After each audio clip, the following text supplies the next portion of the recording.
Olá, olá pessoal, bem-vindos ao Clube do Imperador. Eu sou o professor Pedro Coelho e hoje nós falaremos sobre as civilizações pré-colombianas, a civilização asteca, a civilização maia e a civilização inca.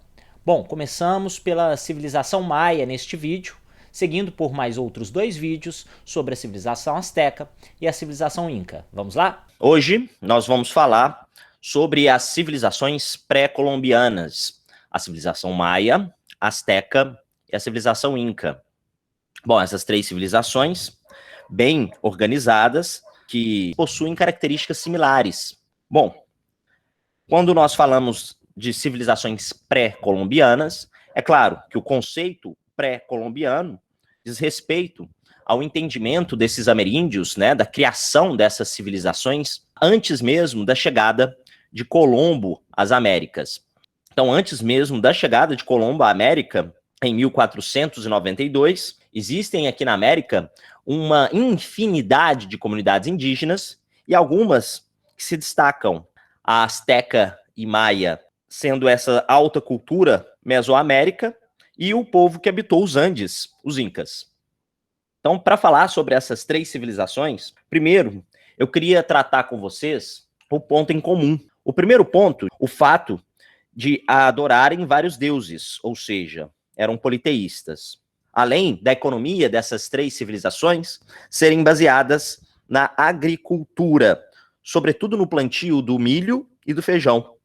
E por fim, pessoal, a terceira característica, a arquitetura, o artesanato, a escultura desses povos vão se avançando ao longo do tempo e existe uma certa similaridade desses campos da arte pré-colombiana. Então vamos lá, eu vou falar sobre essas três civilizações, começando pela civilização maia. Os maias são considerados os gregos da América. Por muito tempo, acreditava-se que essa civilização foi construída por alguns remanescentes lá da antiga Atlântida. Existem altos mitos da Atlântida, né?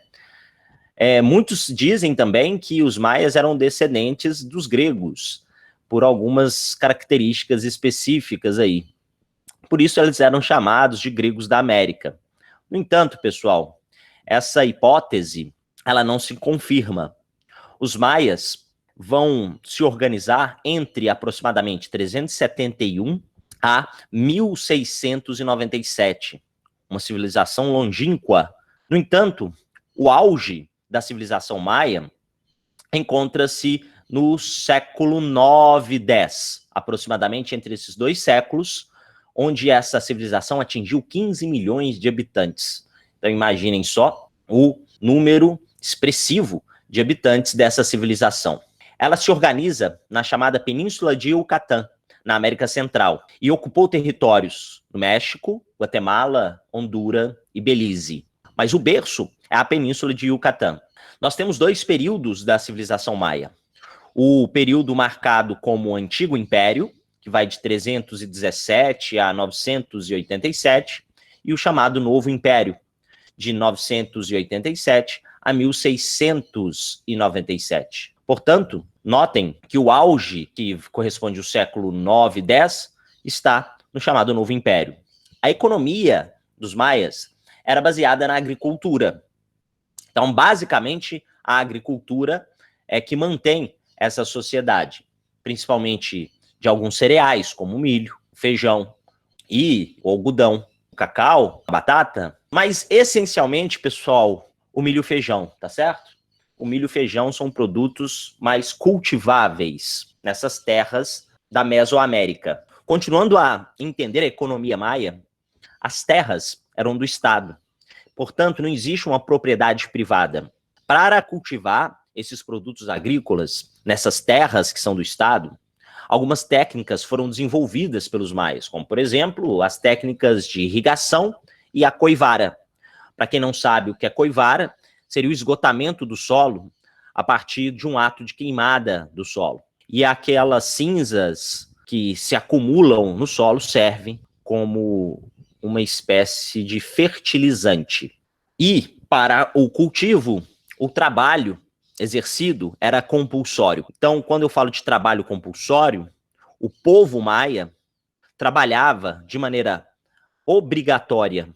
Os homens livres não eram escravos.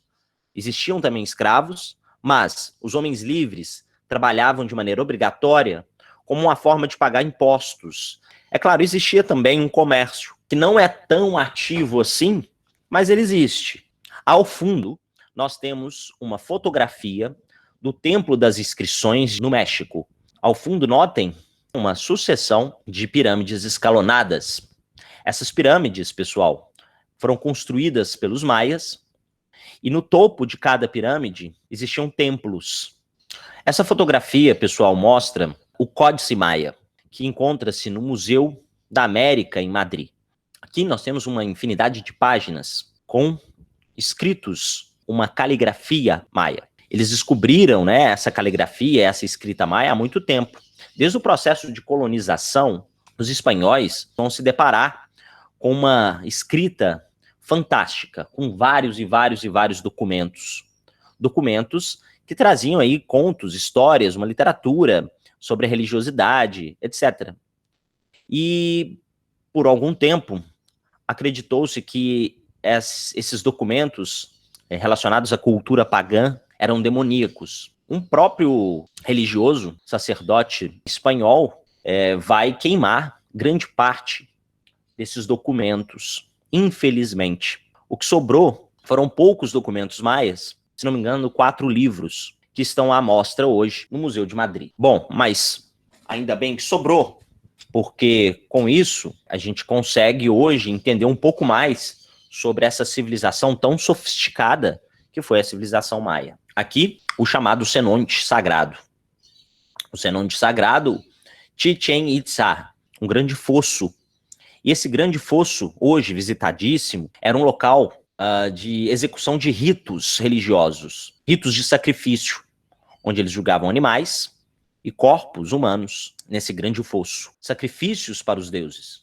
Como que funcionava a sociedade maia? Ora, a estratificação social era dessa forma. Primeiro, ao topo da pirâmide estratificada, nós tínhamos a nobreza. Depois, um grupo de sacerdotes. Depois, abaixo, o povo livre. Artesãos, camponeses e, por fim, pessoal, os escravos. Essa sociedade politicamente se organizava a partir de uma monarquia teocrática hereditária no Antigo Império. Mas, no período áureo, os maias se organizavam em cidades-estado. No período áureo, no Novo Império, cada cidade maia possuía a sua administração própria. Logo, eles são comparados com os gregos, justamente devido a essas polis maias, né, aqui da América. O que unia esse povo era a cultura comum, a religiosidade, a escrita, a língua. Nesta administração pública das cidades, existiam impostos que deveriam ser pagos pela população livre e havia também um controle da produção agrícola por parte do Estado. A religião maia politeísta deificam a natureza, elementos da natureza, como o sol, a lua, etc. Existe um dualismo também na religião maia entre o bem e o mal.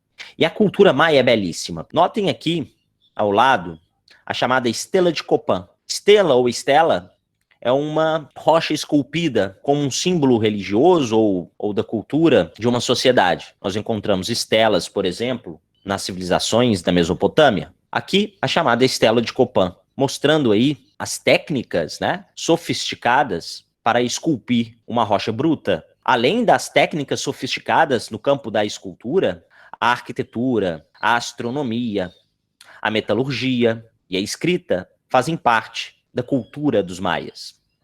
A astronomia, por exemplo, desenvolvida de maneira incrível, uma astronomia talvez mais sofisticada do que a astronomia europeia daquele mesmo período. Eles construíam observatórios, desenvolveram um calendário, pessoal. A matemática avançadíssima. Na arquitetura, o que se destaca são os templos, os sepulcros, as pirâmides. Na metalurgia, a manipulação do ouro e do cobre. E a escrita ideográfica, que foi recentemente decifrada. Olha que interessante. Nós temos aqui ao lado esquerdo uma escrita maia em relevo na rocha. Ao seu lado direito, como que eles conseguiram decifrar esse códice maia. Então, desse lado direito, essa imagem mostra aí o alfabeto maia decifrado. E olha que interessante, essa figura pequenininha representada aí é como se fosse um kanji ideográfico. É uma espécie de hieróglifo. E aqui a representação do Kukulkan. Para quem não sabe, o Kukulkan é um deus supremo, a serpente emplumada. Ah, uma coisa interessante, pessoal. Naquela época, eles tinham um costume de se emplumar. A pluma tinha um valor extraordinário. Bom, pessoal, matemática, como eu disse para vocês, é avançadíssima. Eles desenvolvem um sistema de numeração vigesimal. Com o desenvolvimento da matemática, da astronomia, eles conseguem desenvolver um calendário de 365 dias. Na verdade, eram 360 dias, mais 5 dias de momento de transição de um ano para outro. E nesses 5 últimos dias, o mundo sobrenatural abria um portal com o mundo terreno. Então, olha só, um calendário com uma precisão extraordinária. Quando eles fazem as suas anotações sobre os ciclos lunares, eles erram, né, na matemática, assim, 30 segundos. A medicina, a utilização de fármacos naturais, as crônicas e poesias da literatura maia, os teatros religiosos, os sacrifícios feitos. Ora, e aqui ao fundo, um dos calendários maia, um dos mais antigos calendários maia, esculpido em rocha, e aqui, ao fundo, os pés de uma pirâmide maia. Notem que nos pés dessa pirâmide, na base da pirâmide, nós encontramos essas serpentes, né? Essas cabeças da serpente emplumada, Kukulkan. No entanto, a decadência dessa civilização vem com o esgotamento do solo, principalmente, com a redução da produção agrícola, as dificuldades que eles passam, né, com esse esgotamento do solo, mas não só por isso. A decadência vem com a chegada dos espanhóis no continente americano, principalmente nessa região da América Central. Em 1523 até 1546, o principal inimigo dos maias foi Pedro Alvarado, onde, com esse contato, a redução dessa civilização até ela se extinguir. O declínio completo ocorre em torno aí de 1500, mas antes mesmo disso, em 1200, mais ou menos, já a civilização maia já não era a mesma, já não tinha o mesmo esplendor em tempos anteriores. Aqui nós temos o sítio arqueológico de Chichén Itzá, em Yucatán, na península de Yucatán, que é o principal local de desenvolvimento da civilização maia. O Chichén Itzá talvez é um dos principais sítios arqueológicos da América. E lá nós encontramos uma grande pirâmide escalonada, que dizem que é uma pirâmide dedicada ao deus Kukulkan. Nós encontramos também um grande estádio. Eu não sei se vocês sabem, mas eles tinham práticas esportivas. Então nós temos aí uma infinidade de estruturas. Aqui, a mesma pirâmide, uma fotografia ampliada aí, né, próxima à pirâmide da serpente emplumada. Vamos na próxima aula continuar, e aí eu falo sobre os astecas e os incas.